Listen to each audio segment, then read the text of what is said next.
I have 9:15, and let us rise and pledge allegiance to the flag. Senator Prentice, you're closest to it, would you please? I pledge allegiance to the flag of the United States of America and to the republic which stands one nation under God, indivisible, with liberty and justice for all.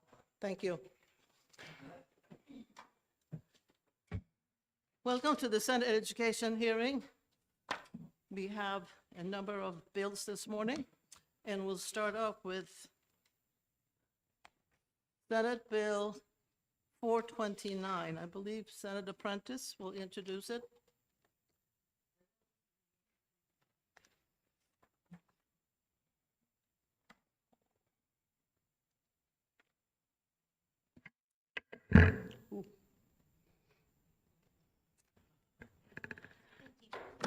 Good morning, Chair Ward and members of the Senate Education Committee. Isn't it nice to be over here at the State Library?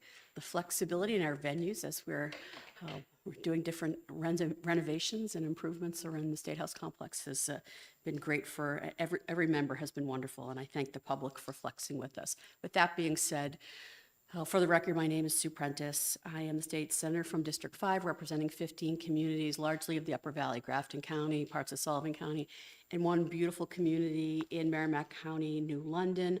Also, for the record, I am a 30-year plus EMT and paramedic, and that's what brings me to the introduction of Senate Bill 429 today. It is part of work that I started a few years ago in placing tourniquets in public settings to decrease what I'm looking to do is impact the leading cause of death in the state, age adjusted between 1 and 44, which is unintentional injury. And what we know is that uncontrolled hemorrhage can take a life in under 5 minutes, and we have a really simple way to stop that. We put AEDs anywhere. I noticed when I came in the building, there was an AED there. We have AEDs. We have Narcan, we have epinephrine. We've already so these are already being used by members of the public because they are there many times before our first responder community, whether they're law enforcement, fire, EMS professionals. The members of the public have picked up the charge and are helping. And so we want to continue to empower them. A few years ago, you may remember that I was able to pass a bill that required that high traffic public state-owned buildings had tourniquets placed in them. And we placed close to 500 tourniquets throughout the state. So, and it's not just the State House complex, departments of motor vehicles, liquor stores, different locations where we saw a lot of members of the public who, if they were injured, we had a frontline way of addressing this. So this bill will require the 429 is the next step at this, which takes the placement of trauma kits in New Hampshire and puts them in public schools. And it establishes a dedicated fund to support their purchase and deployment. Our key provisions in 429, it requires trauma kits to be placed in public schools to help address life-threatening bleeding and traumatic injuries. And again, as I mentioned, traumatic injuries, leading cause of death, and what we know for between 1 and 44, and what we know is that hemorrhage that's not controlled will take a life in under 5 minutes. Specifics of the core contents of these trauma kits, such as bleeding control supplies, while allowing a local EMS medical control, a relationship with a hospital to be engaged in the placement and any advice on this. It directs administrative services in consultation with the Bureau of Emergency Medical Services and our EMS Medical Control Board to determine how many trauma kits are needed per school, identifies priority locations within school buildings, establishes a criteria for placement and order, and develops a schedule for future placement. This is something we did already when we put them in the public. We put them in high traffic state-owned buildings. So this creates also a trauma kit fund. Now, there is an appropriation with this, and I'll speak about that in the fiscal note in a moment, but it does create this fund so that if we are able to secure more dollars in the form of a grant or donations, as we've seen come to things like when I worked years ago in state government to put AEDs in every public school, fund that we were able, that was made, there was a very generous donation that went into that, that helped us get that accomplished. Every public school in the state and many private schools have one or more AEDs present in them at this time. This clarifies that school staff or property managers are not required to use these kits, so we'd like them to, but they're not required to use them. This requirement does not apply to vacant school buildings or buildings under construction. We're looking to promote emergency preparedness and student safety by having immediate access to trauma supplies while coordinating the implementation with EMS experts and minimizing liability concerns.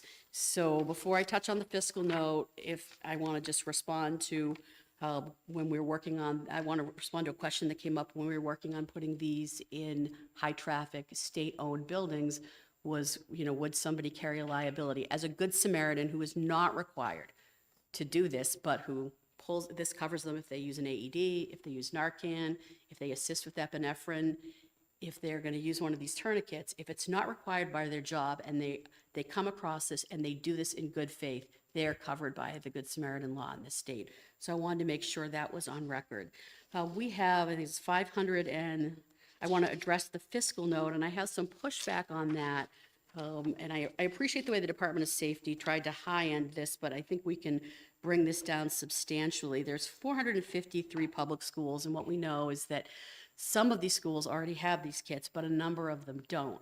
And some schools are going to need more than one, and that's why, based on the experience of doing this for the state-owned buildings, there's like metrics that they've put together that they can apply to this.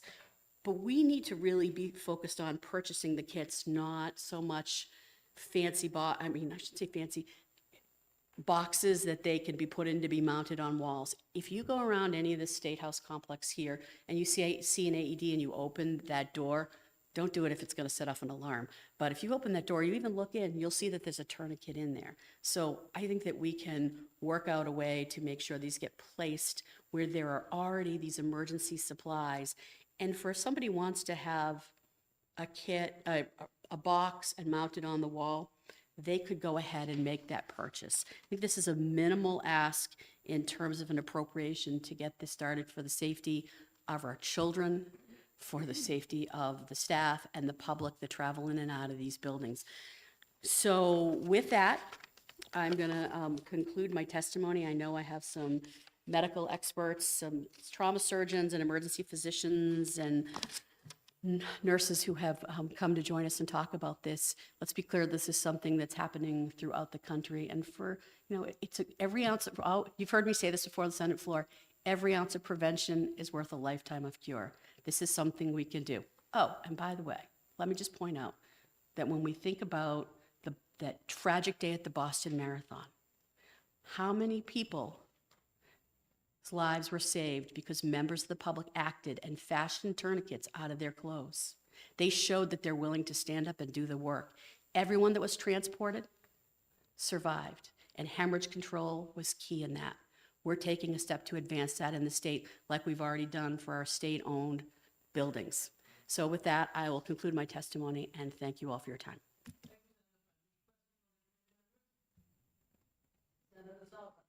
Thank you, Madam Chair. Thank you very much. I have a tourniquet in my car. I'm one of those people. Thank you, Senator Part of my Sullivan. first aid kit. My only question is about the training and who would be actually using it. If it's in a public area, I know like in high schools, you could train kids in gym class if this was a thing, but is that your intention to make anyone in the building able to use it? Or is this strictly the staff will have training on this and be able to use it? Thank you for your question, Senator Sullivan. Anyone in the building. I'm not requiring training because these have been placed successfully without training and have been easy to deploy. It does come, these kits come with a little card in them, although I can't imagine at the time of a crisis like reading the card. And honestly, Senator Sullivan, if this inspires, because local medical control physicians from local emergency departments and such, inspires them to team up with the schools and promote this, even better. I just didn't want to make that a requirement to get in the way, and then we can look at advancing it. All right, thank you. You're welcome. Thank you. Thank you very much. Thank you, Senator Ward.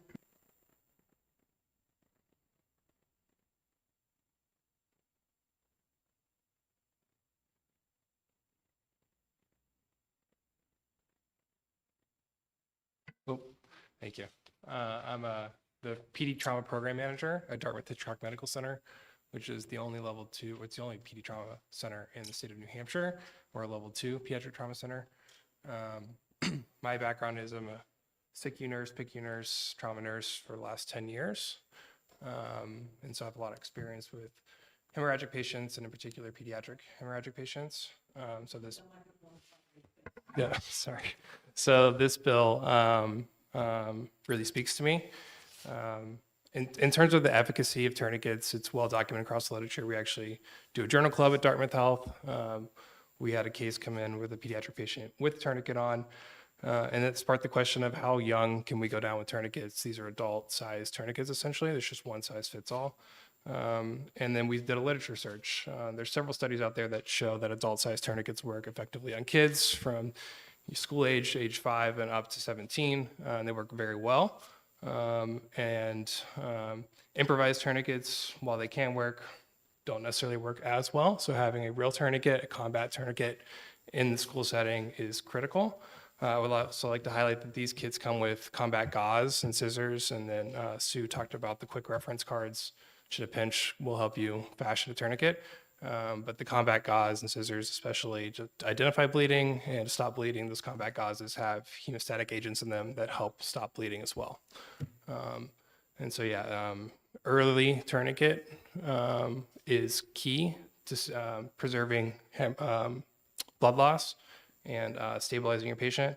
And it's lots of literature out there that shows that even bystanders and first responders like police and firefighters who aren't necessarily EMS, if they place a tourniquet early on scene, that the probability of survival increases dramatically on arrival to the hospital, and that even their acuity after the fact is greatly improved.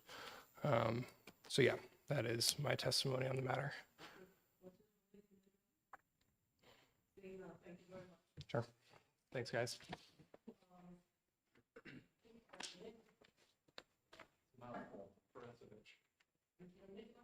Yeah, Ferencovich.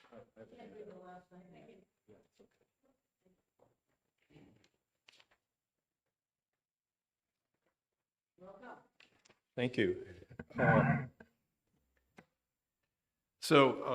I'm Nick Ferencovich. I have been a surgeon in Concord for almost 40 years. I did general and vascular by nature, working in Concord near 2 interstates. You're a trauma surgeon, and we've had a level 2 trauma center in Concord for a long time. I think the only level 1 is up in Lebanon. I thought I would give you a very, very brief history of where Stop the Bleed comes from.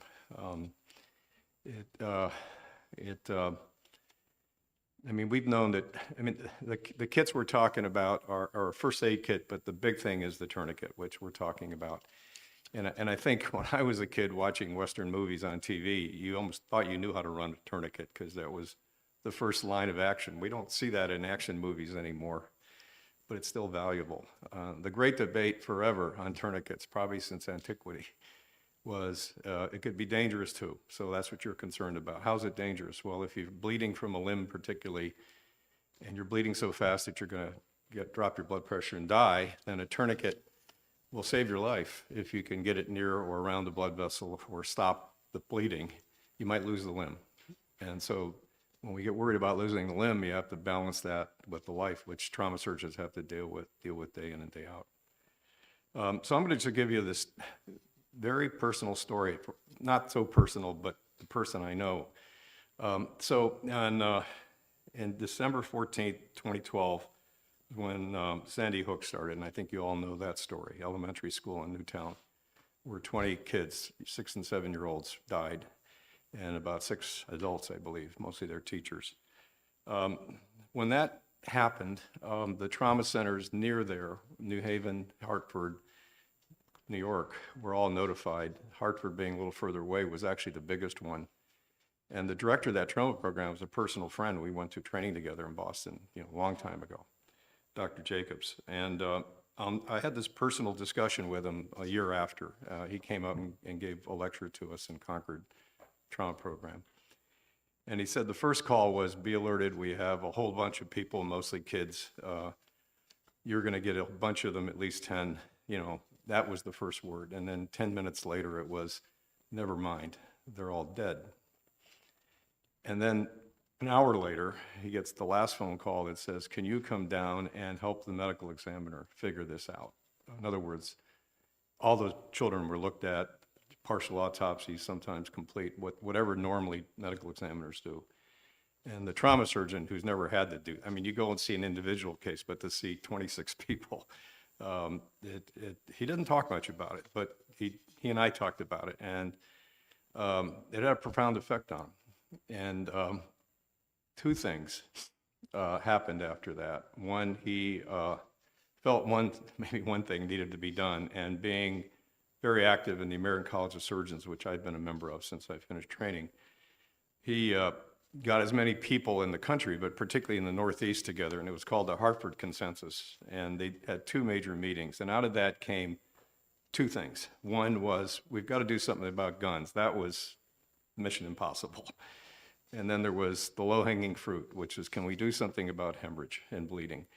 Because Lynn said that more than half the children, when he saw the injuries, were extremities that bled out. And the problem there was people couldn't get there quick enough. If you remember, how do we clear the site to let EMT people go in there? And there was a huge delay. And that kind of has been fixed. The Uvalde thing in Texas was the exception, maybe, but that's kind of been fixed. People have to be heroes in this situation. Somebody has to be a hero, and somebody has to go in. And if you go in and you have a tourniquet, you can do medical intervention. So the thing they really pushed on initially, they did the gun stuff later. That was another story, another bills and so forth. But what they really focused on was the tourniquets and stopping the bleed, and it was called that. And that went to many states. And we're talking about, Sandy Hook's 2012. We're talking about 13, 14. They've organized the Stop the Bleed programs in the United States. And President Obama pushed it back in 15. Biden pushed it later on. But it's really states deciding. And there are 8 states. I listed the 8 states that have adopted this. And yeah, it's costly, but a tourniquet's not that costly. You've got to have little tourniquets and big tourniquets if you think about it. People are different sizes, particularly if you're thinking of children. And there has to be education around it, but it isn't that complex. And you're correct, anybody can do this. It's just logical. That's all it is. It's logical, and these things are not going away. And yes, you might damage a limb, and there could be medical legal things, but if you're saving a life, it's more important. And So you're strongly in support of this bill? Pardon? You're strongly in support of this particular I bill? am strongly in support of the bill, and I'm done talking. Okay, thank you very much. Thank you. Any questions from the members? Saying none, thank you. I just asked, and you did very well. Mark Grossman?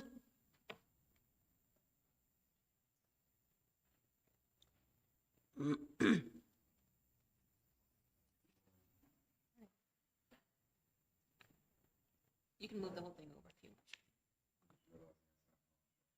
That's okay. Thank you. Chair and Vice Chair, members of the committee, thank you for the opportunity to speak today. My name is Dr. Mark Grossman, and I'm an emergency physician, an EMS medical director, member of the State Medical Control Board, and a disaster medicine specialist serving with FEMA and their urban search and rescue teams with multiple deployments.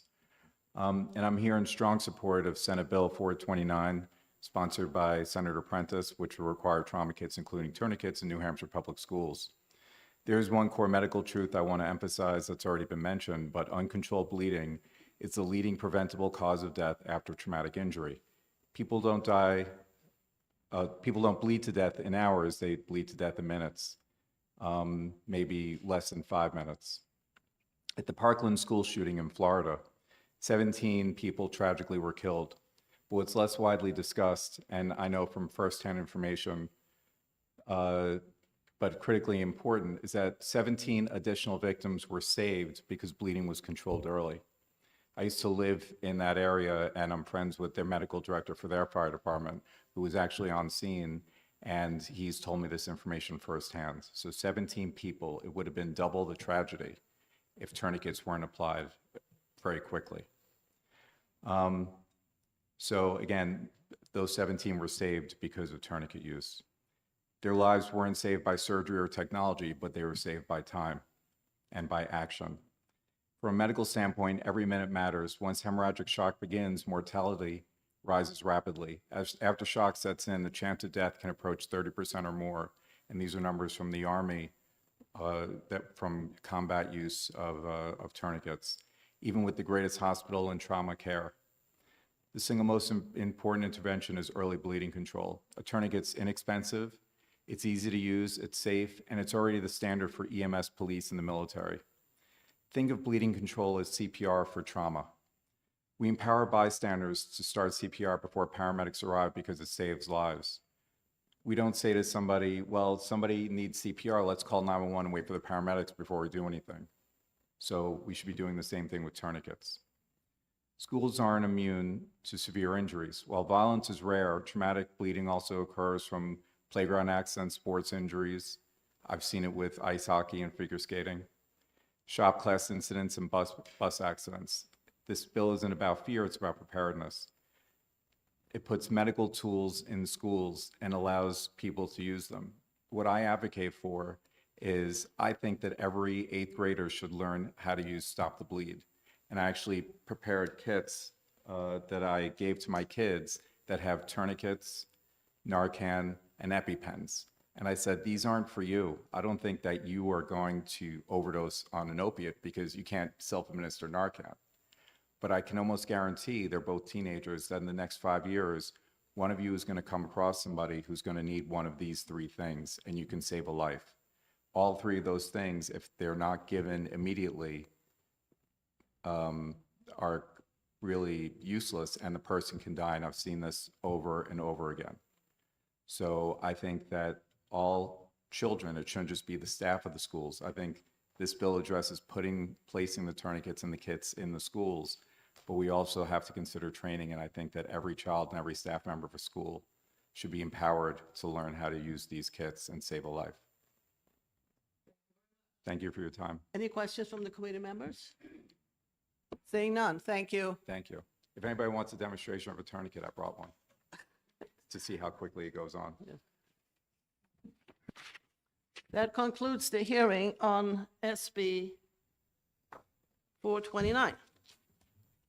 The next one we have is SB 432. And let's see, that's mine. That's you. Yeah, it's me. Who does it? Okay.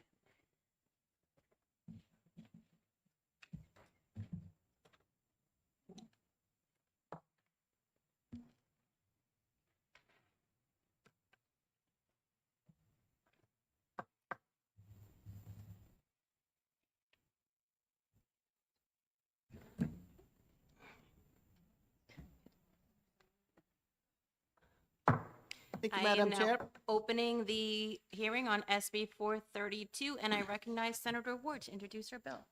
Thank you, Madam Chair, and members of the committee. I am Senator Ruth Ward, representing the Senate District 8, and I am here to introduce Senate Bill 432.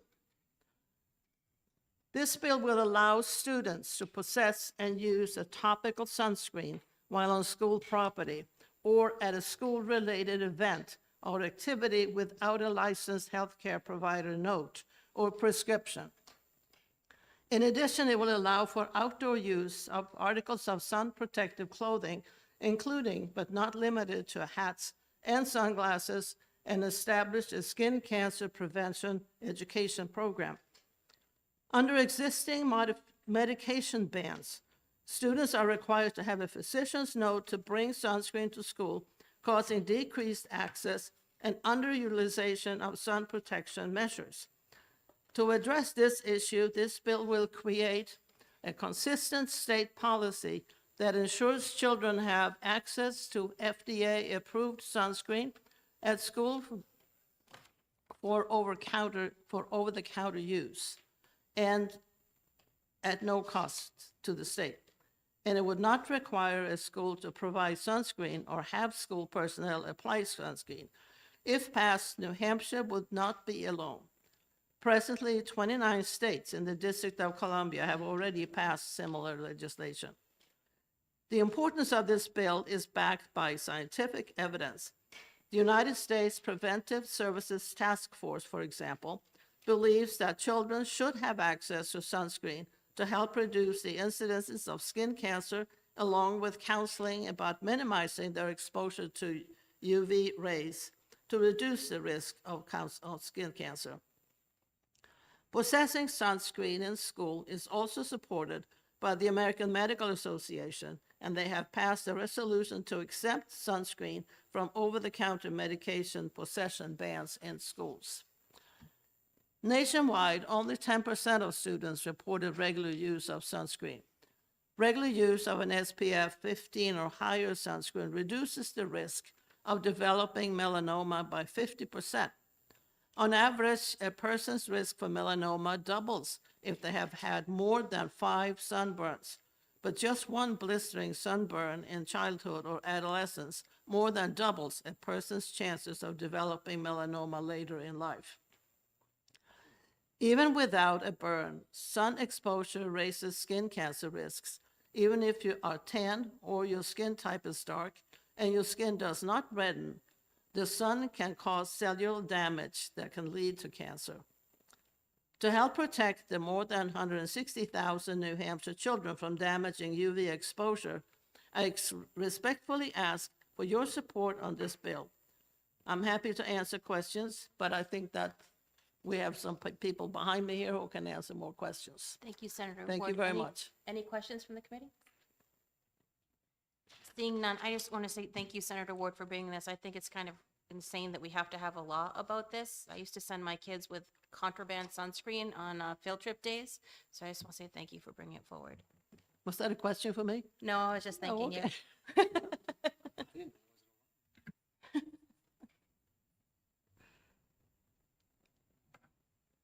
Up next, we have Melissa Clement.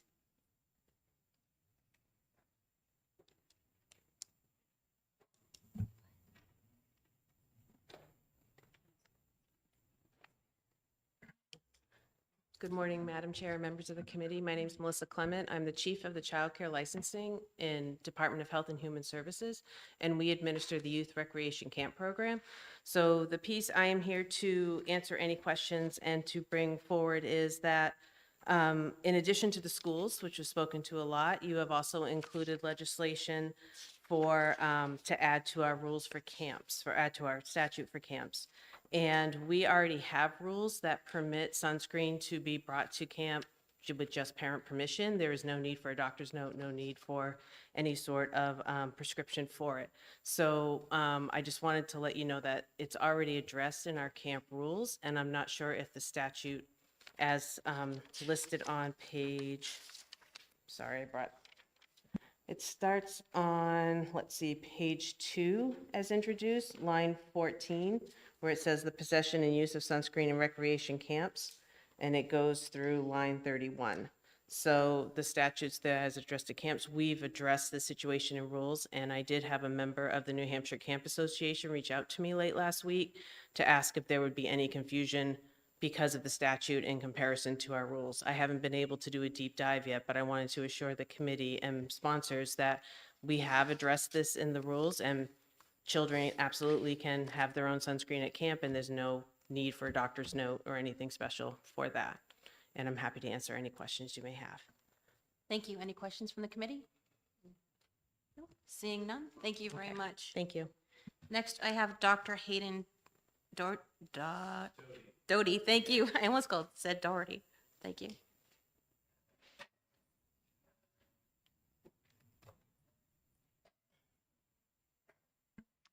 Chair Ward and members of the committee, thank you very much for the opportunity to testify. My name is Dr. Hayden Doty. I'm Chief Resident of Dermatology at Dartmouth-Hitchcock and currently living in Sunapee. I'm here to express my strong support for SB 432. I think Senator Ward hit many of the relevant points. I'd just like to add my professional experience. I'll keep my remarks brief. I diagnose skin cancer every day. It affects granite staters, both young and old. It's the most common form of skin cancer. Just the other day, I diagnosed melanoma in a 23-year-old female. Unlike other forms of cancer, which seem to appear almost randomly, we have a pretty good idea of what causes most forms of skin cancer, and that's UV exposure from the sun. Most cancers arrive from cumulative UV exposure, and the effects of UV exposure are actually heightened in childhood. Like Senator Ward already hit upon, one blistering sunburn in childhood more than doubles that person's likelihood of developing melanoma later in life. And like Senator Prentice said, an ounce of prevention is worth a pound of cure. In this case, literally an ounce of sunscreen can prevent life-altering cancer later on. Not only will this bill, in my opinion, save lives, but it will also save money in the long term. Many of our treatments for skin cancer, particularly advanced forms of skin cancer, cost tens, if not hundreds of thousands of dollars. So once again, I'd just like to express my very strong support for SB 432, and I'm happy to answer any questions if they come up. Any questions from the committee? I have one. Yeah. How often, so if a child goes on a field trip, how often should sunscreen be applied or reapplied? Yeah, so depending on the SPF and the formulation, that will change. Most of the time, the timings are listed on the products, and water exposure and sweat will also change. Generally, I recommend patients reapply every 60 to 90 minutes. Okay, thank you very much. Yeah, of course. That is all I have. Is there anyone else who wishes to speak? Okay, so I am closing the hearing on SB 432.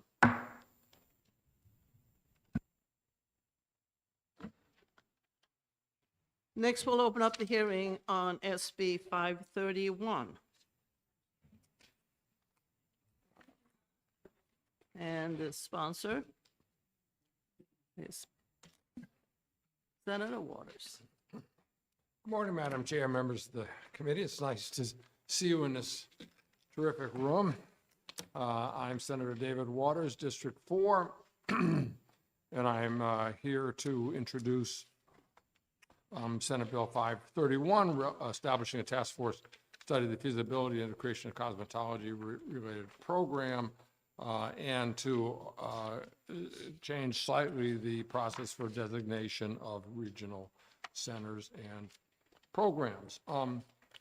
As you can see from the bill, it is the model of a task force, which we do fairly often. It has various folks on it, and it, of course, does not mandate anything other than that they'll file a report with us. Doesn't say a program's got to be created. It just says, let's look into it. I'll get into it in a moment as to why this is coming forward at this time, but you will see that there are local representatives in it.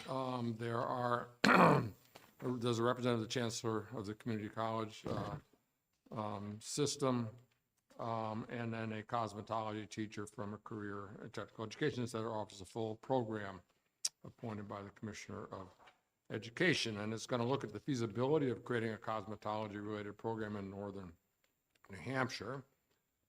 And that, I think, is something that's particularly relevant and needed because there is no program north of Laconia. And with the reduction of the required number of hours for cosmetology last year in legislation from 1,500 to 1,200, it means that in 2 years in a cosmetology program, a career and technical education student can be ready to get the licensing, which can save potentially tens of thousands of dollars that somebody might have had to pay if they, after the CTE program, and then go into a private cosmetology beauty school, essentially, to complete their hours. So it meant that there is an opportunity here. There are some programs around the state that are part programs. They offer 1 year worth, and they can get half their hours, but they can't get the whole hours. So the passage of that bill last year meant we started to look at other programs in the western part of the state where some of the beauty schools had actually pulled out of, so there's no other option up there. Then, of course, in the North Country, these programs tend to be real economic drivers, not just because the individuals who participate in them can get licensed and begin their career, But these, predominantly young women are business creators. They tend to create small businesses. They also tend to stay where they are, which is a good thing for the North Country. The second reason to do it this way is that for at least 10 years now, Representative Ladd and I have worked on the possibility of better integrating community college programs with career and technical education centers. The big framework here is, of course, we have done dual and concurrent enrollment and moved that along, extraordinarily successful program.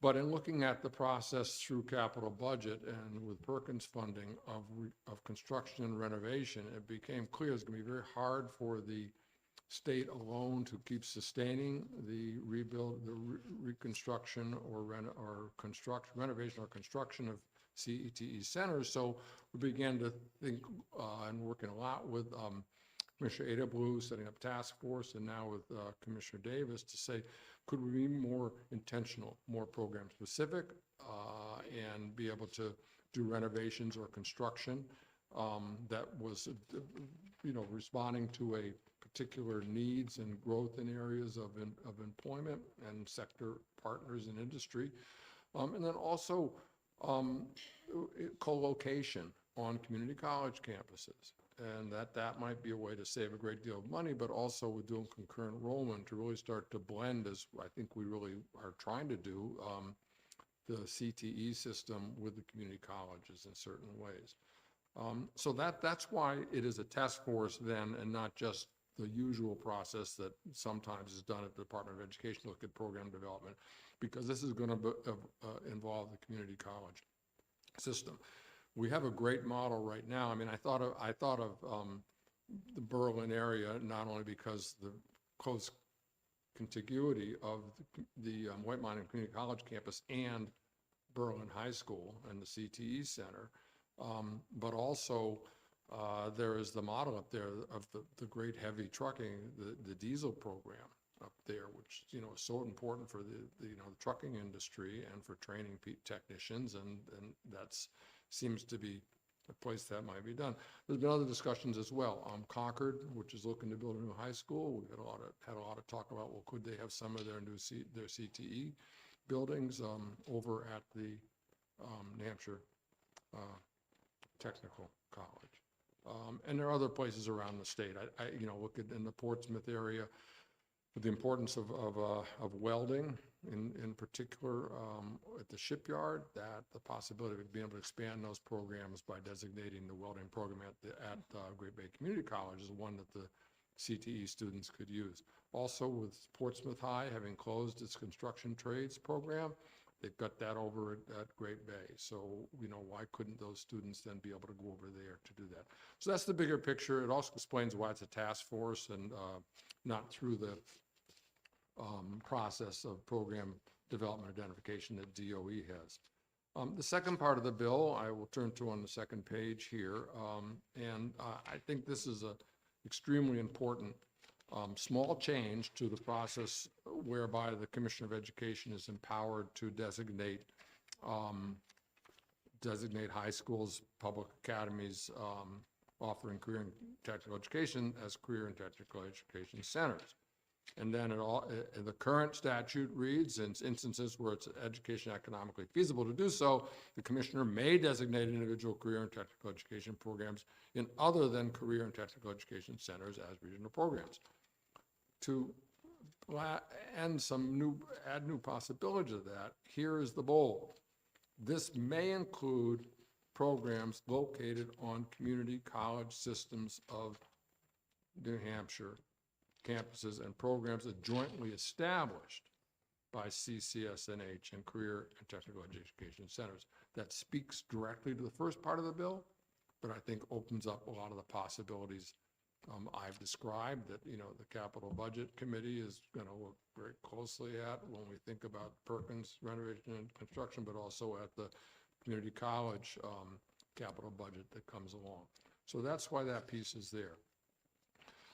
If I may, just for a moment, point to some testimony that I gave you copies of. These are from Dover, not only because it's, of course, the best, but it has a full cosmetology program.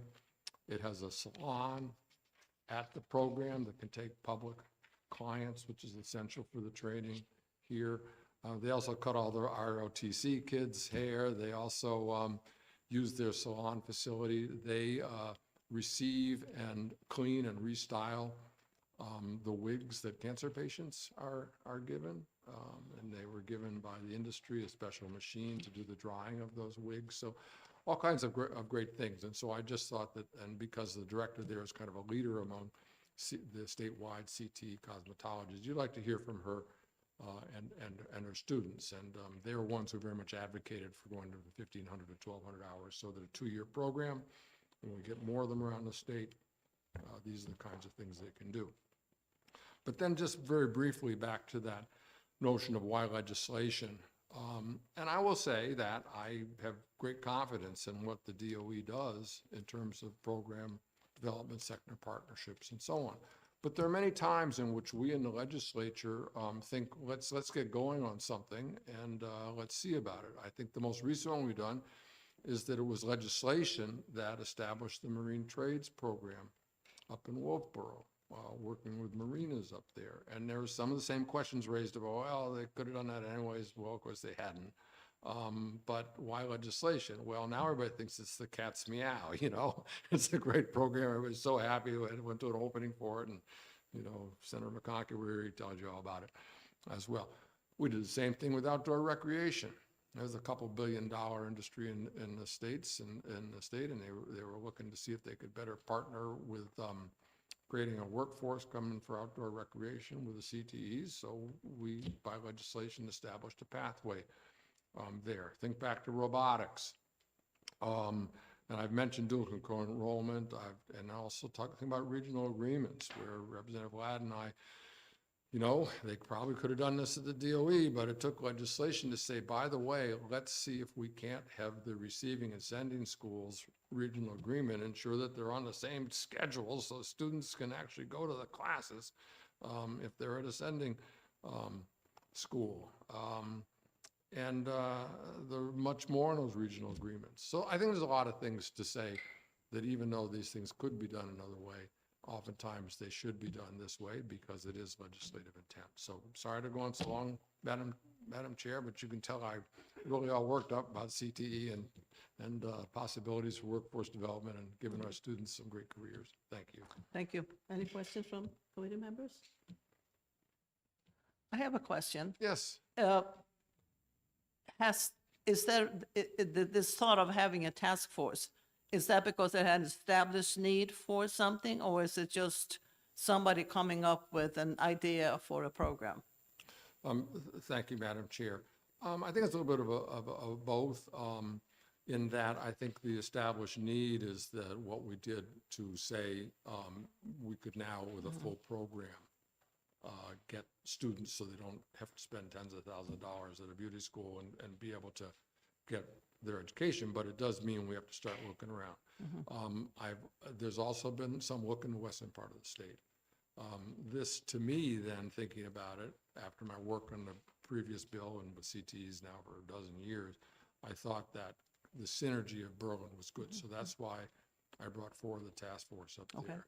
But I will say, you know, like a task force, it just says, please get together. I've talked with the superintendent up there, and I've talked with the community college system, who are representative here, about their conversations about it. And they did a as they always do, a little research as to employment needs in a particular area, and they found that this, you know, would address some needs for employment in this area in the region.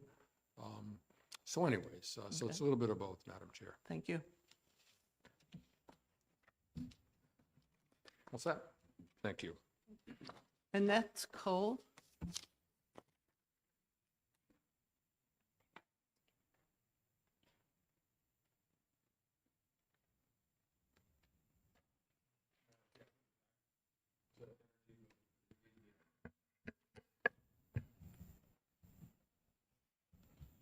The two of you, Yes. both in that? Yes, actually, Christine Dudley. So we're both from the community college system. Okay, just speak right into this microphone. The acoustic in this room is not that great. Sure. Good morning. For the record, I'm Christine Dudley, the Director of Workforce Development for the community college system. And I'm Annette Cole, White Mountains Community College Director of Workforce Development. Okay. We're here to testify together this morning. Thank you so much for having us. And we are here to speak about Senate Bill 531, the establishment of the task force to further investigate a cosmetology program and educational pathway in the North Country. Should this, for the community college system, should this task force, resume and take place, the investigation of the program, we would really welcome a part in that process. The establishment of a program like this for the community college system would likely be, and I think Senator Waters referenced this, in the workforce development space, so a short-term workforce program. What that means is the short-term workforce programs at the community college system are non-credit, so they aren't earning academic credit, but often students are entering the workforce with a credential or a license in this case.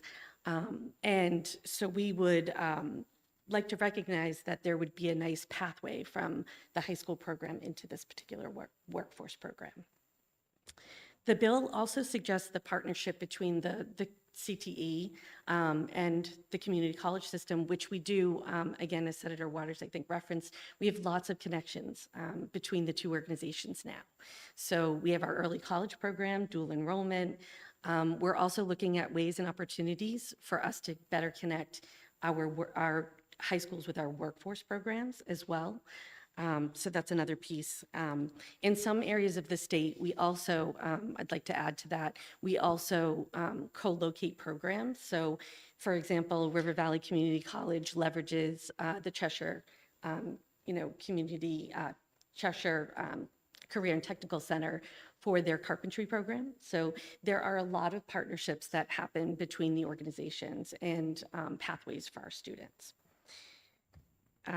And also if the legislature decides to move forward, there's a lot of relevant information that the community college system can bring to the table.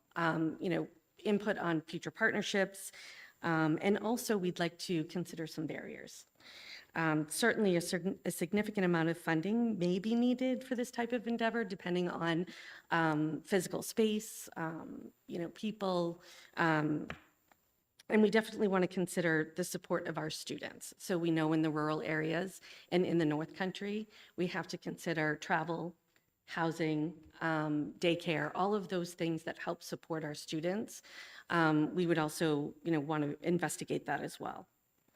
And for the future, I think really thinking about a sustainability plan. So we may look at the data, and I'm going to turn it to Annette in a minute to talk specifically about that.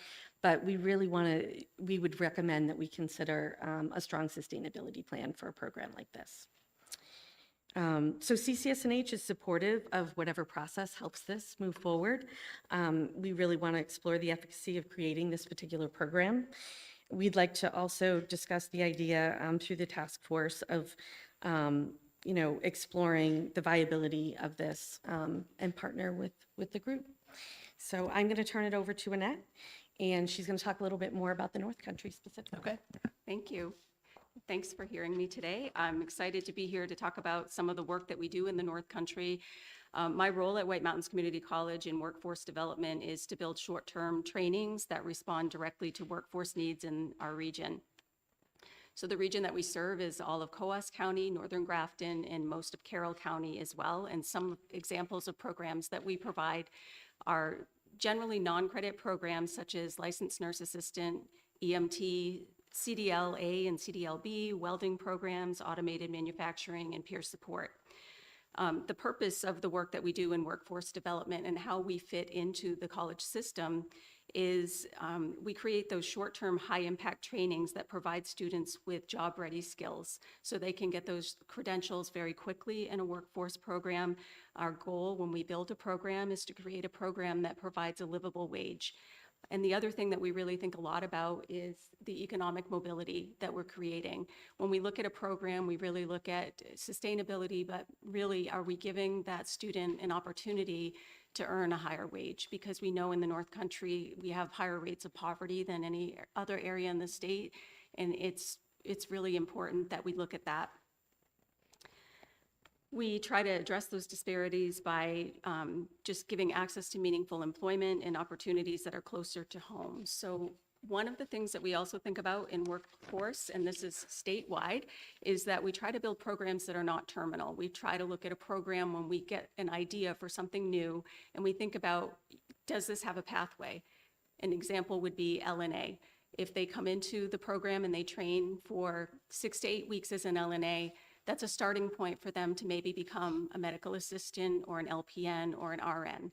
So when we look at programs, that's another thing that we really consider. So when this idea for cosmetology came about, we had to really look at, is there a pathway? Is it a starting point to something else? Does it fit into the mission of the community college system? From an economic perspective, we aspire to, increase the person's ability to earn a wage and, if they desire, to have a long-term training opportunity. I do think it's worth the time and effort to form a committee to look at this, an exploratory committee, for several reasons. There are no cosmetology schools within the North Country once you get north of the Notch. And even when you look around the border, we looked at labor market data all around, and even 75 miles outside of the Berlin-Gorham area, there are no cosmetology schools, which is a significant barrier for people because it's not commutable. Even Laconia, it's 2 hours on a good day, and we know part of the year that you don't get good days to travel. So the labor market data does show that there are cosmetology and cosmetology-related jobs in the region. We also look with a lot of scrutiny at the wages, and we don't want to turn out people that are not making a livable wage. So these programs they do not really exceed, they meet a livable wage, depending on the pathway that the person takes. And how cosmetology could potentially relate to the community college is we do have a business management degree for students who may be interested in becoming an entrepreneur. They would have a pathway there, and potentially massage therapy, because we're seeing more salons open up that are more boutique style, that have, massage and facials and all kinds of other things. The other thing that I think is worth considering is that in the last 10 to 15 years, barbering has made a strong comeback. In most cosmetology schools, they incorporate some form of barbering as well. So this kind of helps to diversify the employment opportunities for people.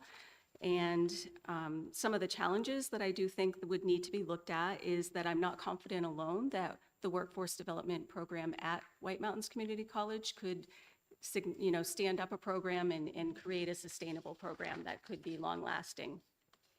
I think that a collaborative model with the CTE program would be worth exploring. I could kind of envision something where CTE students would be using the center during the day, and then it could be open for adult learners in the evenings and weekends. I think that some of the other concerns would be staffing and then the funding to stand up and sustain the programs. Housing is always an issue across the state, but of course it is there too for people who might be interested in enrolling in a program. They might need housing, and then just the physical space for the program. I think between the two, the high school CTE program and the college, I don't think that there are any locations on either site that necessarily could house or have the space to do that. So I think with thoughtful planning and collaboration, community input, cosmetology could align well with workforce development at the community college system and our mission. But I think it would require looking at the ways that we could do that and the ways we could fund that, and creating sustainable pathways for people in the North Country. Okay, thank you. Just to add one more thing too, in terms of the wages, the regional compensation is 27% higher here in New Hampshire than it is across the nation. So the median wage is about $45,000 versus a national median wage of $35,000. Okay. So just to add to your data. Any questions from the members of the committee? Seeing none. Now I have to just double check. You're on Annette Yes. and you're Christine, Christine, so I have the right things in here. yes. Thank you very much. Thank you. Now we have Danielle.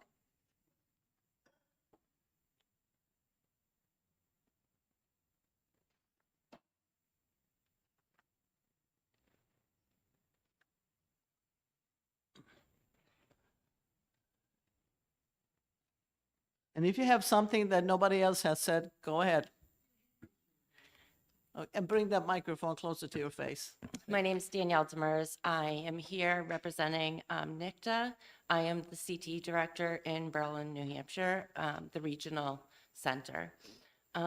We do have a few concerns and risks. I know NICTA has submitted their testimony, but just to hear from that local North Country especially, there is a process to put into place new CT programs. It's a 2-year process. We follow policies and procedures set out by NICTA in the state of New Hampshire, the DOE. Some of the concerns is it removes local authority and decision-making. This could set precedent not only for the North Country, but for programs for CT throughout the state. I worry about local needs. Is this, when we do a comprehensive needs assessment, we have local input from students, from community partners, from industry partners. Is this something that the North Country needs? And like I said, setting precedent throughout the state. I also worry that it could open doors if it's an off-site location for-profit. It takes away from that CTE and CCS&H. Like they said, we do have a lot of programs. We work together. We have articulation agreements. And we do have that feeder programs, especially like welding. Once they go through our 2-year program, get their license, then they can go on to the college. The college has that as a feeder. So those are just some concerns, and if you have any questions about what we offer in Berlin, I'm here to answer. Thank you. Good, thank you very much. Any questions from committee members? Senator Abbas. Thank you, Madam Chair, and thank you for taking my question. In the North Country area, can you tell me has there been any initiative or any discussions on creating the cosmetology program through CTE? Not through CTE, no. Thank you. Any other questions? Seeing none, thank you very much. Is there anybody else who wants to add to this thing? Because I have called on all the people who signed up. Did you want to talk on this bill? I can't hear you. Department of Education.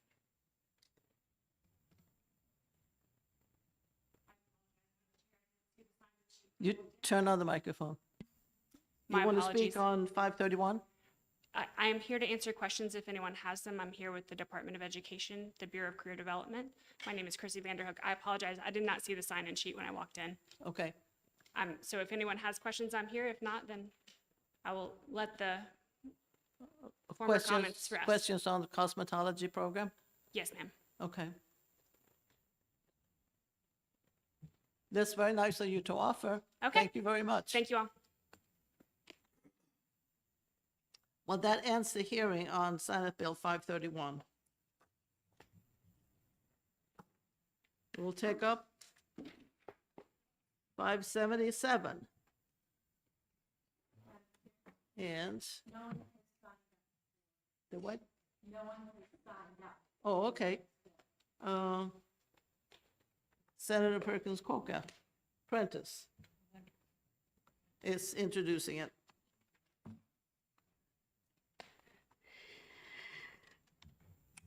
Thank you, Chair Ward, members of the Senate Education Committee. For the record, my name is Sue Prentice from Senate District 5, but I am introducing this today on behalf of Senator Perkins Cuoca from Senate District 21 down on the beautiful Seacoast. This is 577, the Protect Our Kids Food Act, and Senator Perkins Cuoca is the prime sponsor of the bill.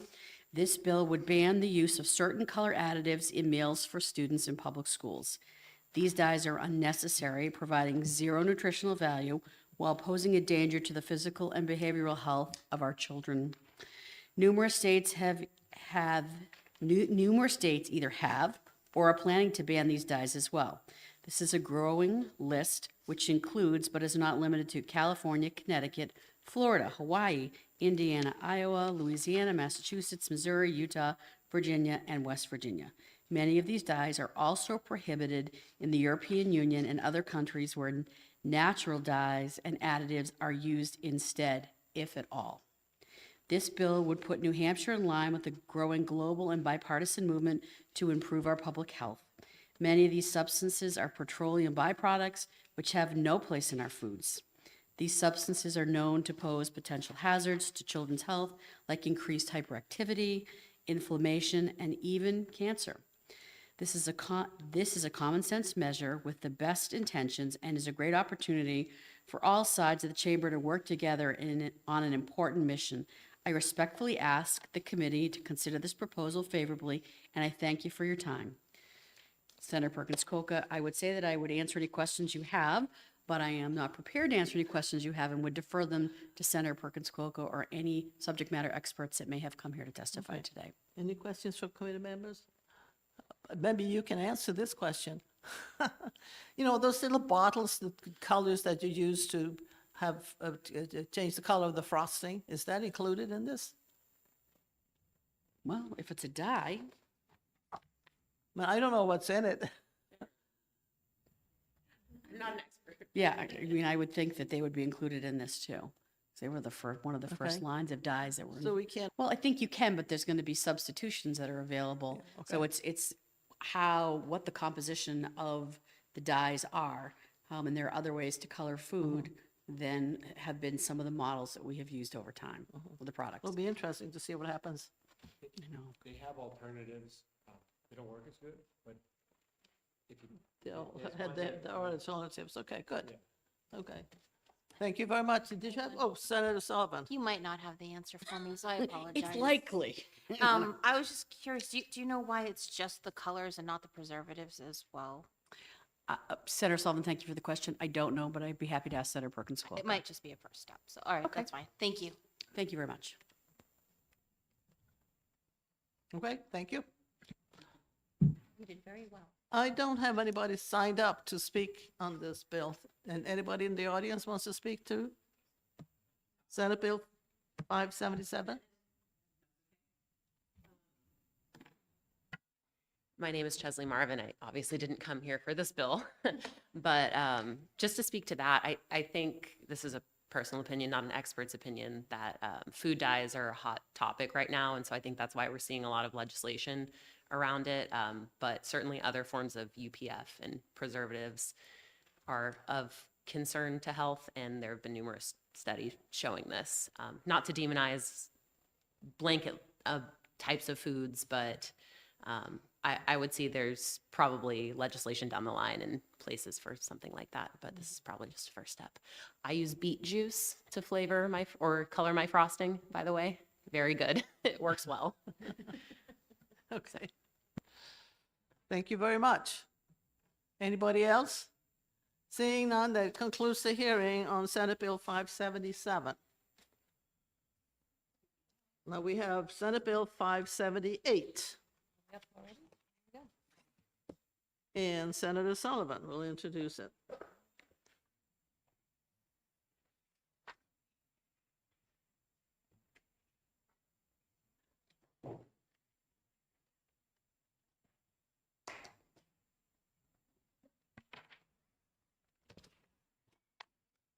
Good morning, Madam Chair and members of the committee.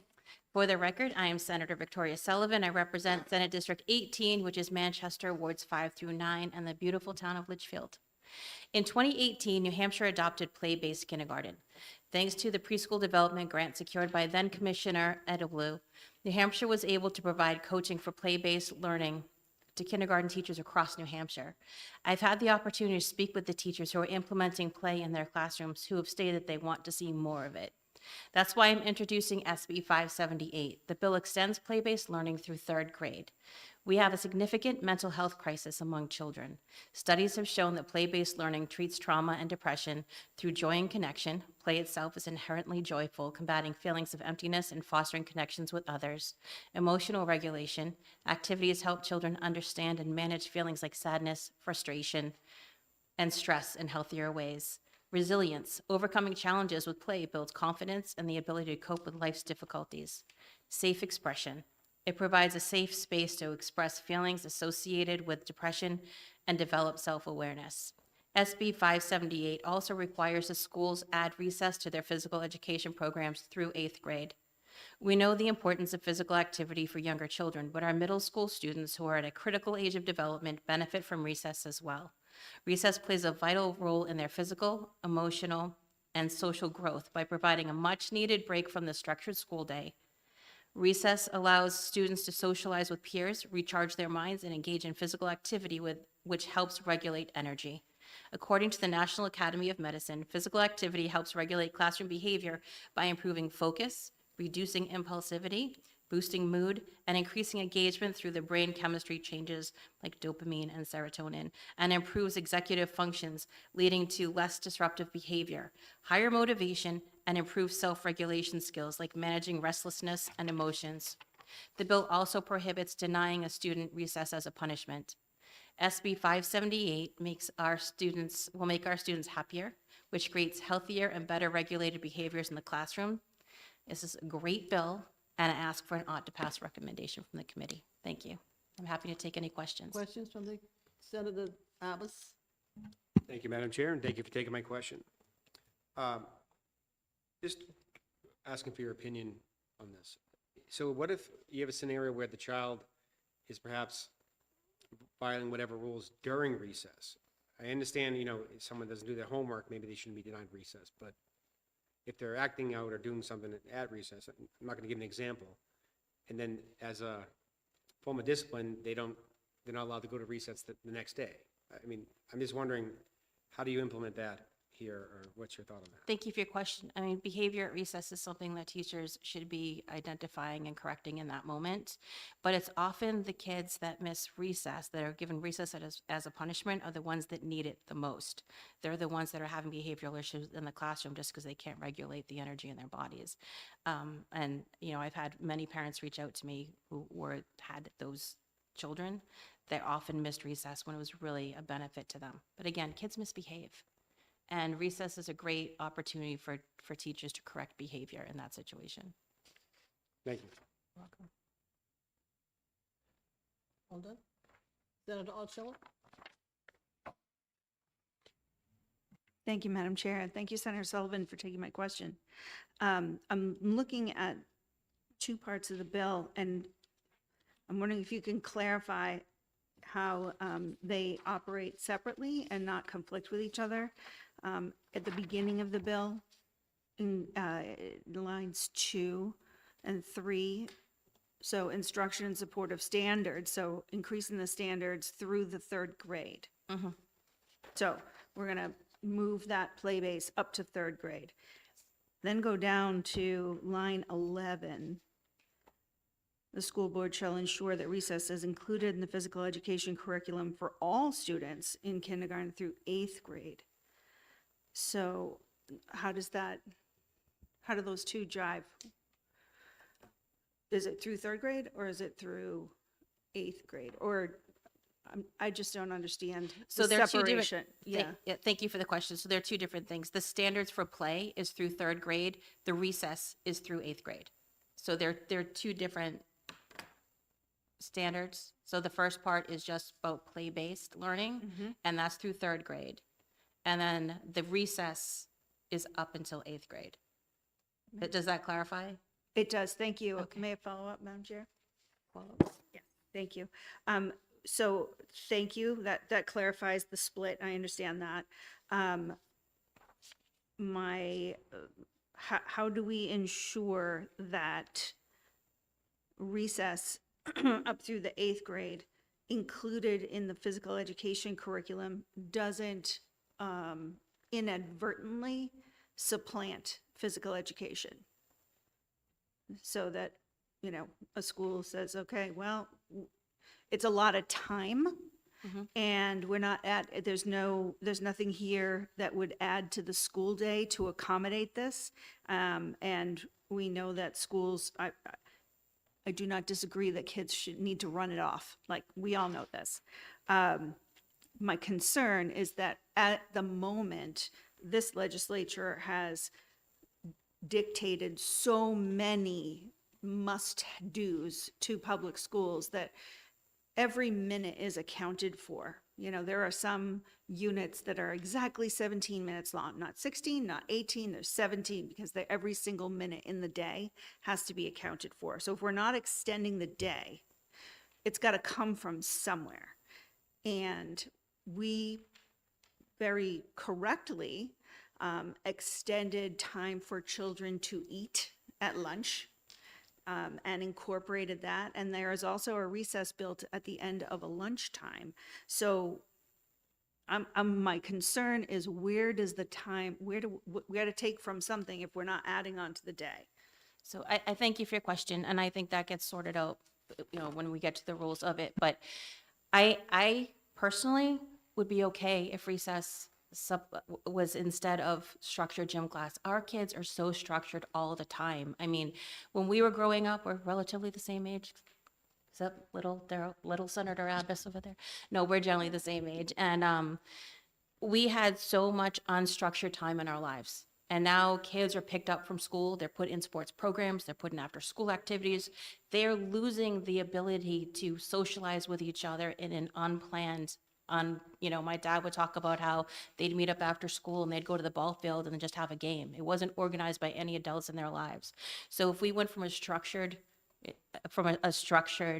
gym class to having time where in 7th and 8th grade, they're socializing and running around and performing their own, organizing their own games together, I think that would be a great thing to come out of this. Follow-up? Thank you for the clarification. So this going back to my second question, you just testified that you would be in favor of supplanting structured physical education for an unstructured recess.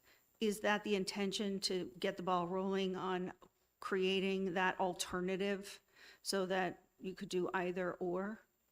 Thank you for the question. I'm saying if that's what shook out in rules based on time, that's what had to happen, I would be okay with kids doing that instead of having a structured dodgeball class, if that's what it was, to have time where they're running around, they're physical, they're socializing, and they're using what recess was intended to be.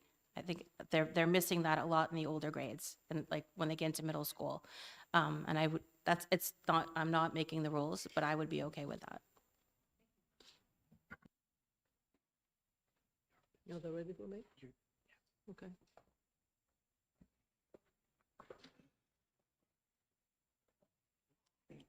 I will ask Senator Sullivan to take over since I have to go across the road and Trimmer, please.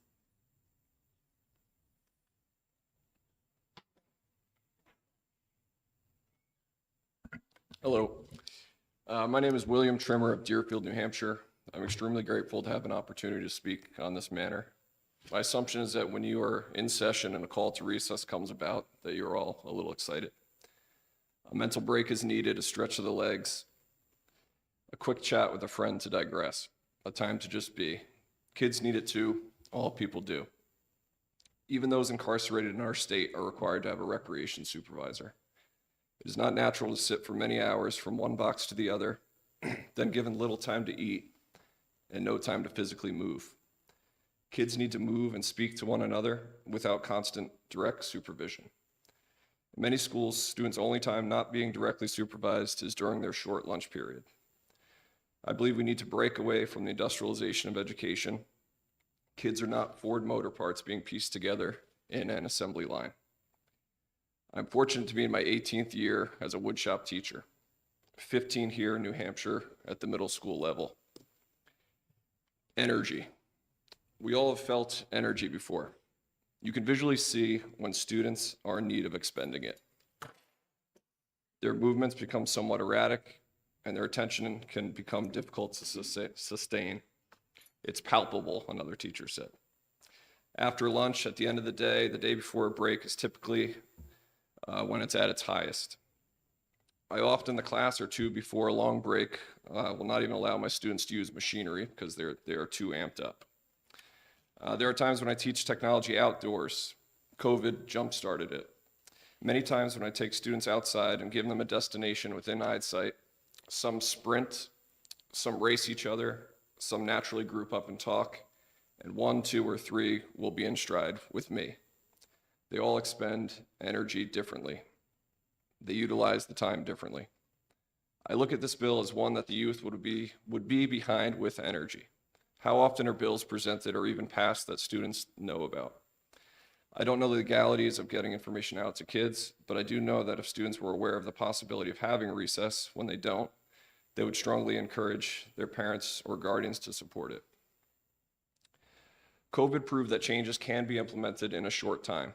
However, I do caution that giving 60 days to implement recess from the date of passing may be insufficient. During my education administration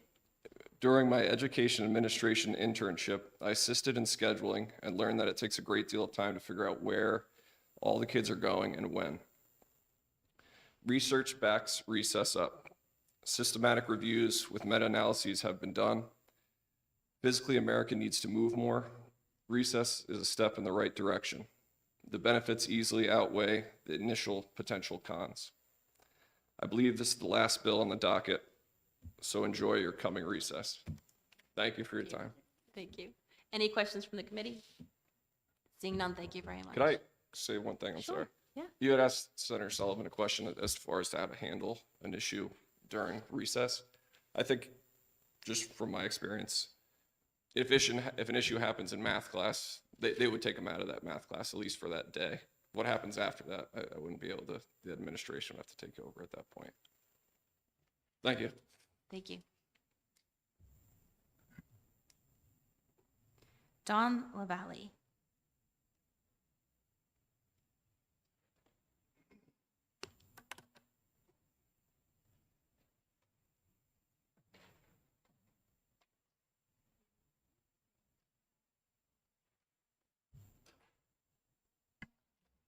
Hi, thank you for your time today. I'm Dawn LaValle from Henniker, New Hampshire, and I am here in support of this bill, a bill that recognizes something fundamental about children, that they learn best when their bodies and minds are allowed to move, reset, and breathe.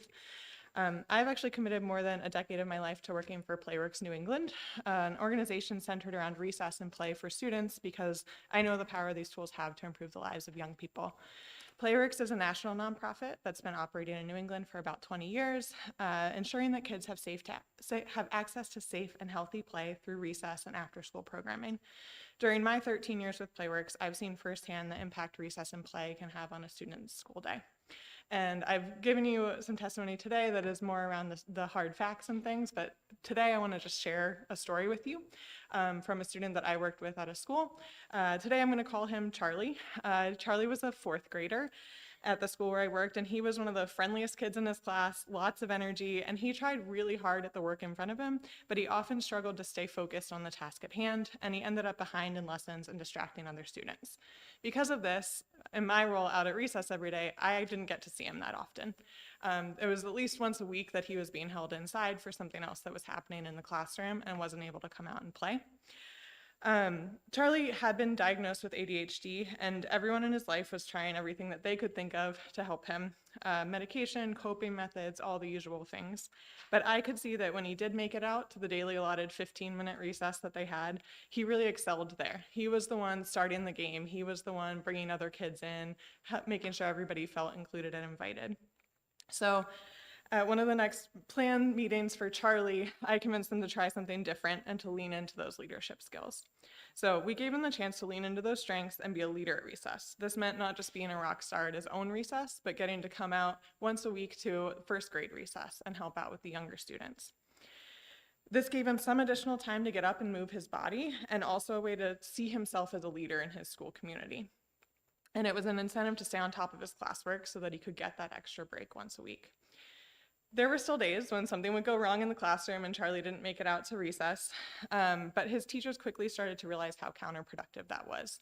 The days that he was most productive in the classroom were those days when he was actually missing from it 15 minutes more to get out and move and be with those first graders and be a leader. He was more focused, better behaved, making better academic progress. Slowly, his grades did start to go up, and I noticed that he wasn't missing quite as much recess. Now, well, what a lot of I just said was specific to Charlie. It also applies to almost every student. Recess is not a luxury. It's not a reward to be earned or a privilege to be taken away. It's a critical part of a child's development and well-being. For many children, recess is the only opportunity during the school day to engage in free play, build social skills, learn how to resolve conflicts, and release stress. When recess is withheld as a punishment or treated as expendable, the consequences can ripple outward. Teachers face more classroom disruptions, students struggle with focus and self-control, and for some students, recess may be the only chance they have all day to run, play, and connect with peers. Protecting recess ensures that every child has that opportunity. Because of that, I urge you to support and move this bill forward. A vote in favor is a vote for a healthier learning environment across our state. Thank you for your time and consideration. Thank you. Any questions from the committee? Seeing none, thank you very much. Chesley Marvin.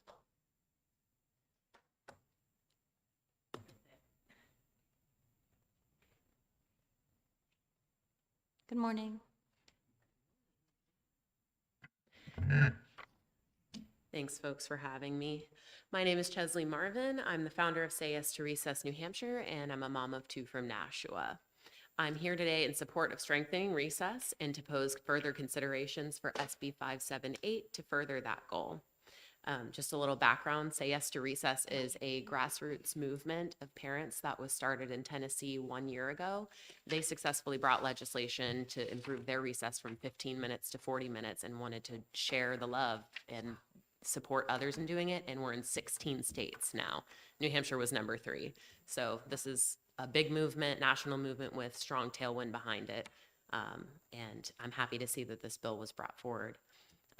Say Yes to Recess exists because families, educators, and communities across our state see children struggling with focus and regulation, not because they don't want to learn, but because their developmental needs are not met during the school day.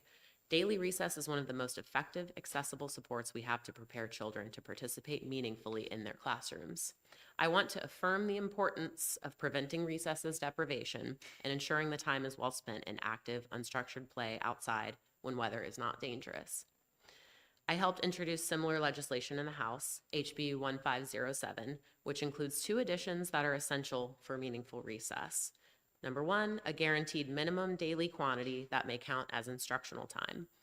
And number 2, screen-free with appropriate IEP and 504 exceptions.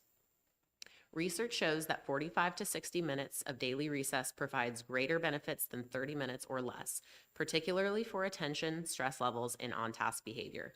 Shorter recess periods do not allow children sufficient time to fully engage before returning to learning, interrupting them during a heightened state of excitement and further challenging their nervous systems.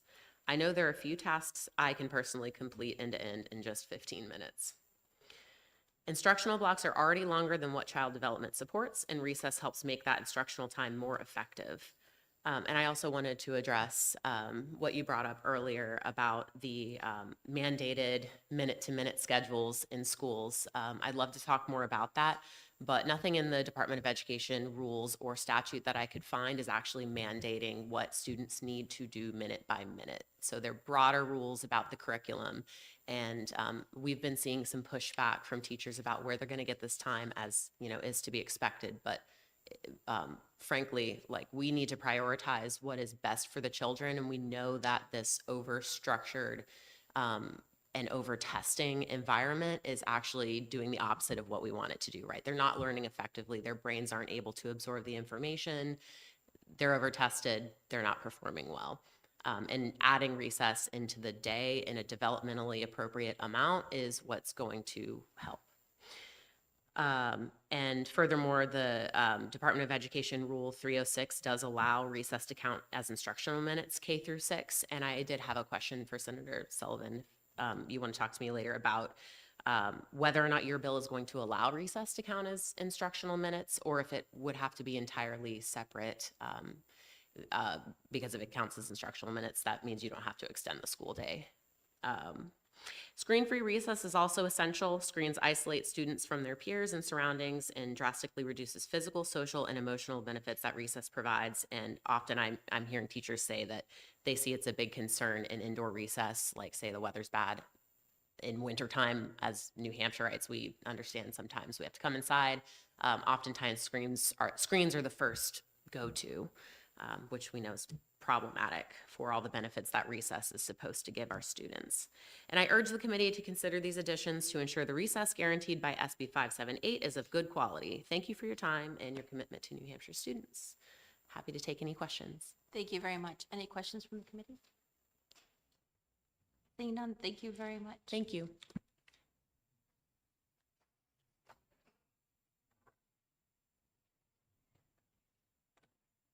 Bridie Belmore. Did I say that correctly? Thank you.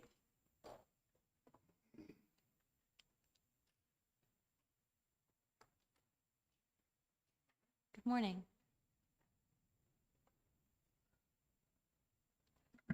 Thank you for the opportunity to speak with you all this morning. I am the current executive director of the New Hampshire Association of School Principals. I'm a retired principal myself and educator, having been in the public sector for 30 years. I just would like it stated for the record that our organization is not here to support or oppose this bill. However, we do feel that it might be helpful for the committee's consideration for us to bring some things to light for your consideration when thinking about the implications of this bill. Primarily, and I think this was previously addressed, that SB 578, the way it is currently written, does contradict a bill that was passed in 2014 that specifically stipulates instruction needs to be grounded in science and evidence-based literacy. So this bill would then compromise that bill that was passed. So it is something just to consider to go back and look at that bill specifically that I'm referencing is House Bill 1015. And that was enacted last year and then is codified in RSA 189:53. And I will give you this in writing so you can reference this if that would be helpful as well. That specific statute requires schools to provide measurable and evidence-based literacy instruction for students in kindergartens through grade 5, extending earlier requirements that had applied only through grade 3. This law reflects the legislature's emphasis on structured research-based approaches to literacy instruction, commonly aligned with the science of reading. So that would be one thing to consider. And the other has also been raised is if we were in fact to look at considering extending the school day to add additional time for recess, that would not constitute instructional time outside of the ed rules the way they are currently written, then there could be operational implications to that, extended day transportation needs, collective bargaining issues. So that's something else I would encourage the committee to take a look at as well, is this bill, the way it's written, proposing that the extended recess through 8th grade stays within those 30 minutes or extends beyond. It doesn't specifically stipulate as such, whereas HB 1057, also the K-6 recess bill that's being introduced from the House, does stipulate that that 45 to 60 minute would in fact extend beyond the currently allowed 30 minutes. This bill does not look like it specifies that.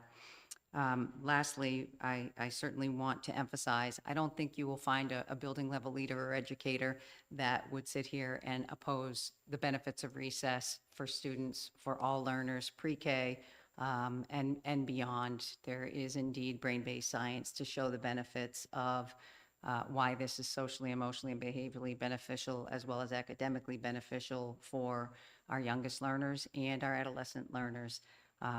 Again, we are just here to hopefully answer any questions you have about some operational impacts that some of the tenets of this bill could have, not to oppose the intent of the bill. So having said that, thank you, and I'm happy to take any questions. Any questions from the committee?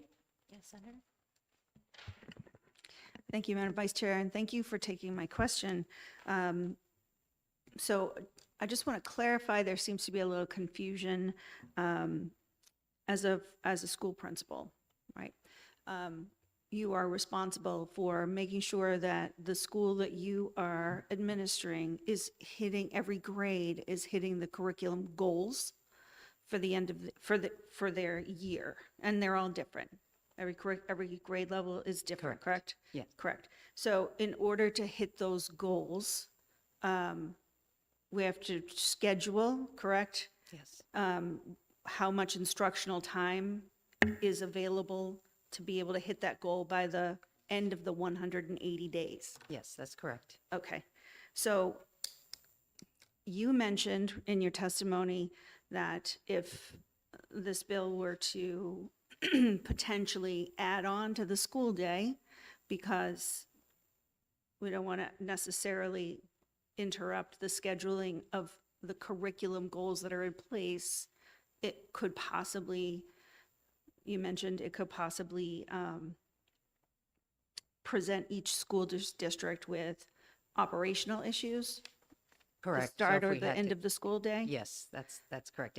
That could be an impact. I'm not saying it would definitively, but it could be, should a district say, we will add an additional 15 minutes of recess each day, and that does not constitute instructional time, then a district could be, in excess of the allocated times that, so for example, a K-6 student, I believe the instructional time per day is 5.75 hours per the ed rules, the way they're written. If we extended that, then you would have to find the time in the day. And I will echo what the person prior to me who provided testimony. There isn't anything currently that I'm aware of in ed rules either that states how those schedules need to be developed per district to meet those hours. However, those hours need to be met. And so if there's not a certain amount of hours for mathematics or science or literacy, then you need to find it somewhere. What needs to go to make sure we have mandates that we have to meet. And those mandates are embedded in content and curriculum and assessment mandates. So if you are to remove some of those academic times and/or advisory times, intervention times where we provide students with additional academic and behavioral supports, some of those behavioral supports which are intended to help students be successful during recess and unstructured times, where are you going to get those additional hours in the academic day? Thank you. May I follow up? Yes. Thank you. So you mentioned that there is no specific rubric for how much time in each day has to be spent on each subject, but there is a goal to meet at the end of the year. So sometimes instructional time on Wednesday for a science unit is 18 minutes. Not 17, not 19, we have 18 minutes because there are other things that also are going on that day.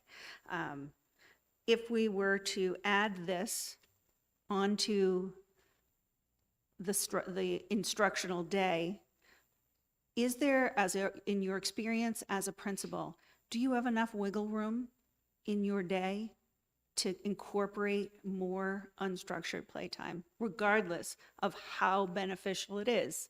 Will principals have that space? Is there space? Do we see that now? No, thank you for your question.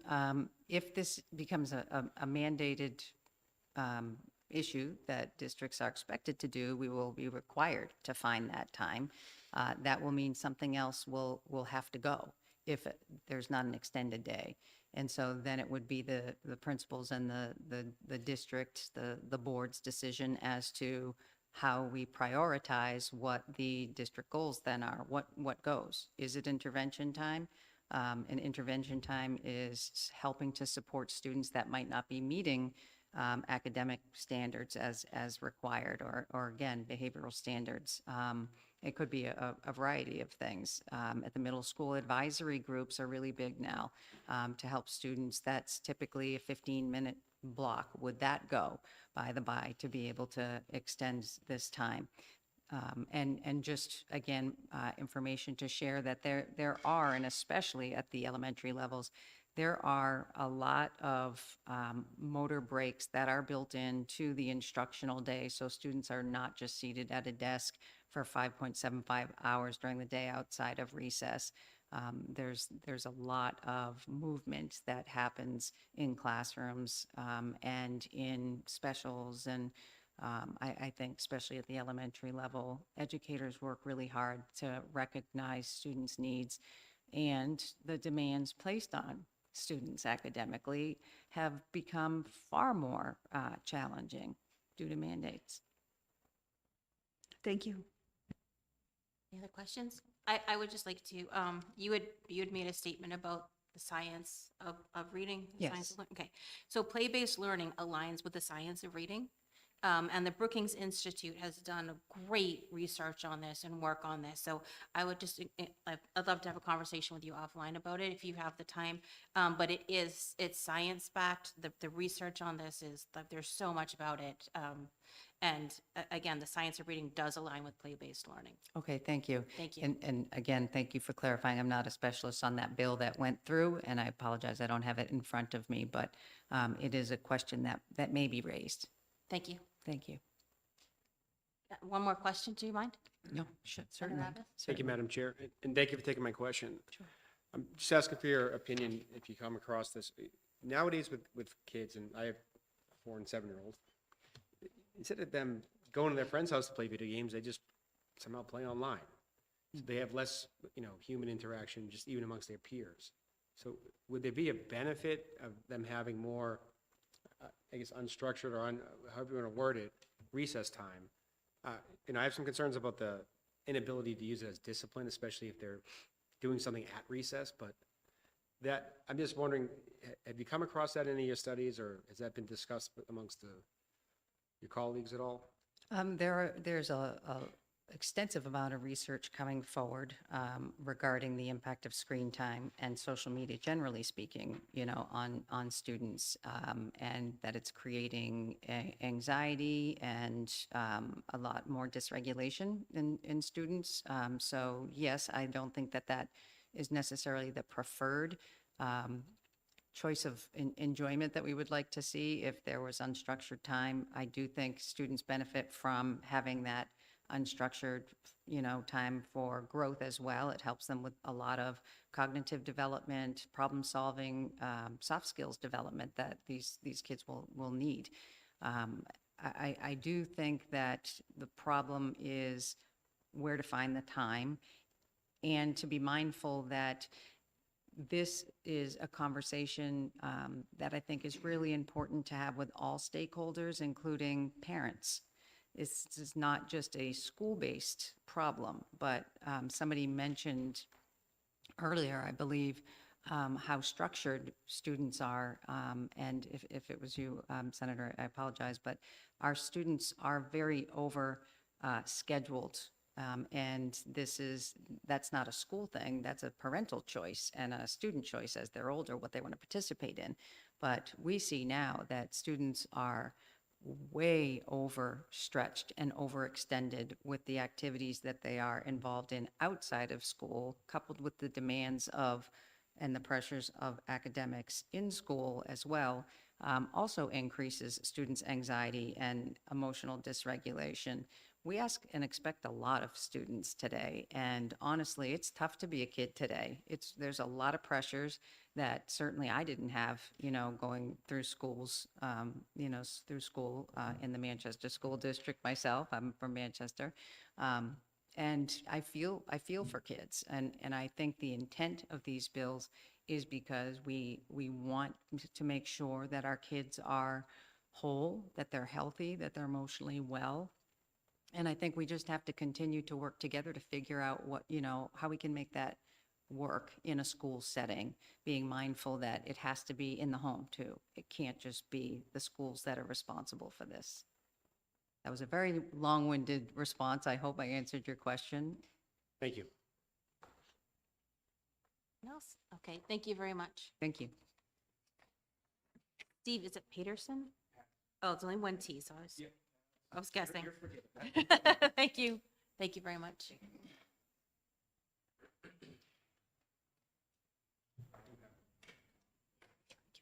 Thank you very much.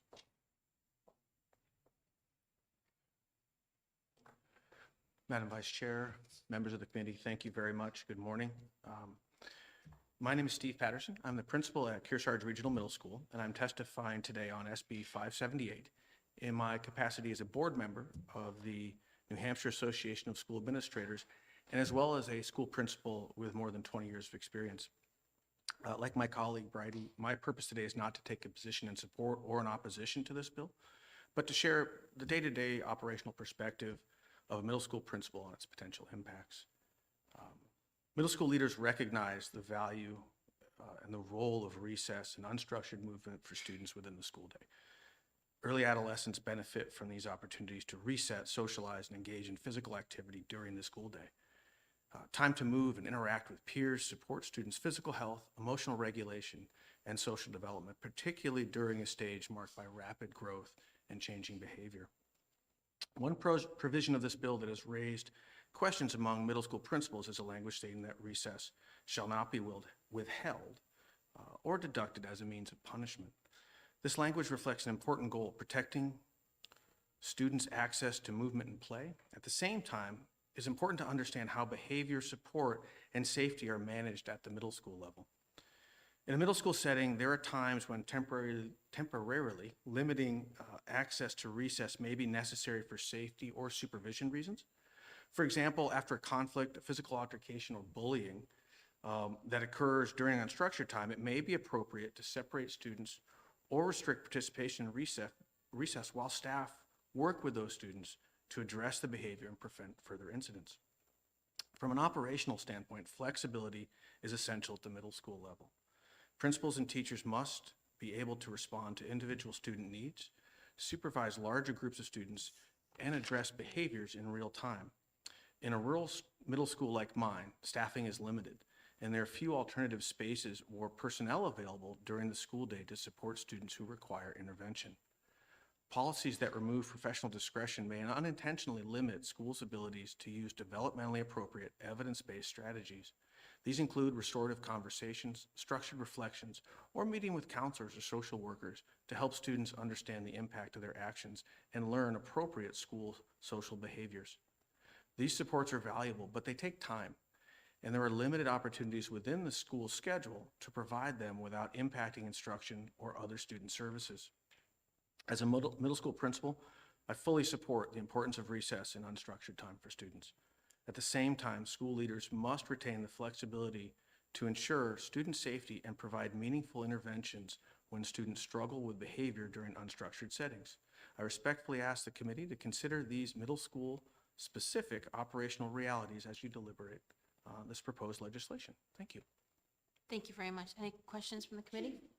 Senator Alschiller. Thank you, Madam Vice Chair, and thank you, Mr. Patterson.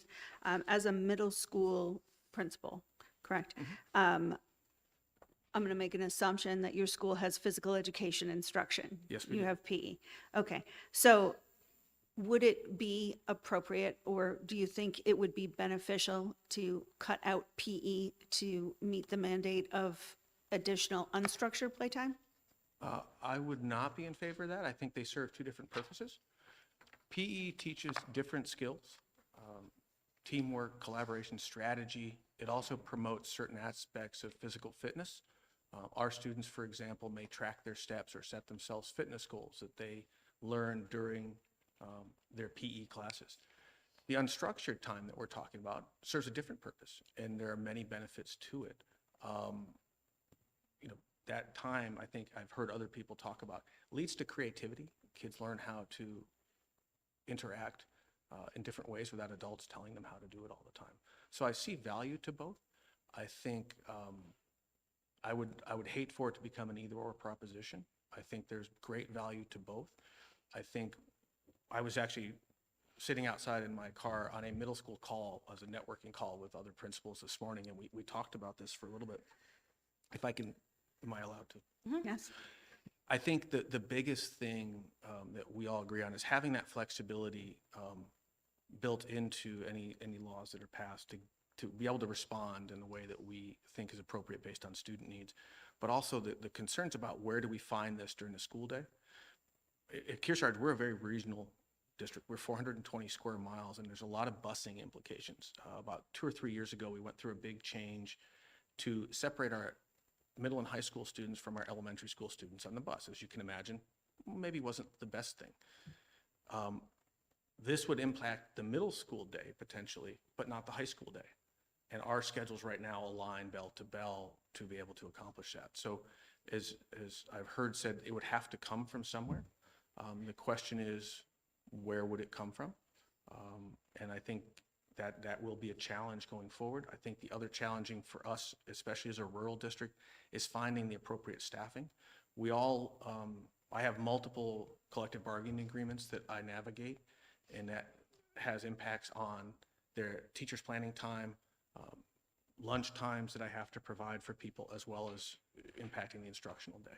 So there's a lot to navigate and figure out if we were going to implement additional time. And every middle school principal I talk to does build within the last few days. Not every school does this, but every middle school principal I've talked to since I learned about this does have some middle school recess involved. They all look a little bit differently depending on their situations. Every one of them saw the value of it. It's just, how does it work for your individual school? Yes. Thank you. So two-part question. How long is your school day? Like what's bell to bell, when morning to afternoon? Students arrive at 7:15 in the morning, and they kind of congregate in assigned areas, and then the school day begins at 7:35 and it ends at 2:15. And I would be struggling to do the math for you off the top of my head. Okay, no, that's fine. So from 7:15 to 2:15, basically, or 7:35. 7:35, yeah. 7:35, from 7:35 a.m. to 2:15 p.m., you're in charge of making sure the curriculum goals are met. Correct. According to mandates and rules passed by the legislature and by the Department of Education. After 2:15, all the way till roughly between 7:15 and 7:35, that is not your domain, correct? With the exception of some after-school activities that we offer, correct. So we heard a lot about unstructured, kids needing a lot of unstructured time.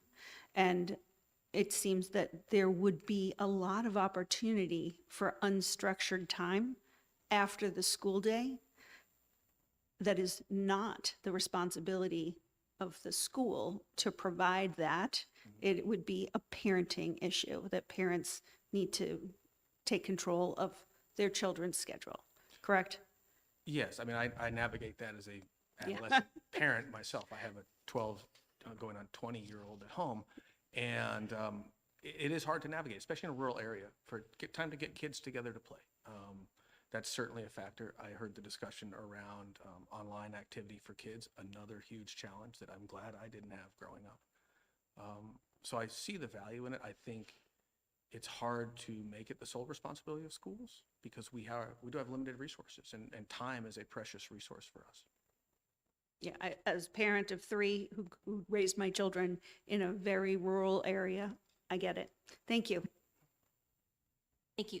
Just for clarification, would you understand that the bill isn't to make it the sole priority of the school to make sure that kids have time that's Understood. unstructured, but Yes, ma'am. just it's important to incorporate it into their day? Yes, Senator. Thank you very much. I appreciate it. Any other questions?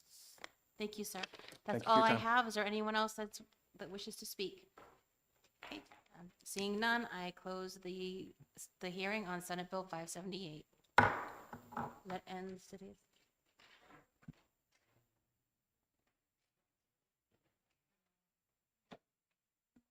Recess? Okay, we're going to recess for 5 minutes. Thank you. That's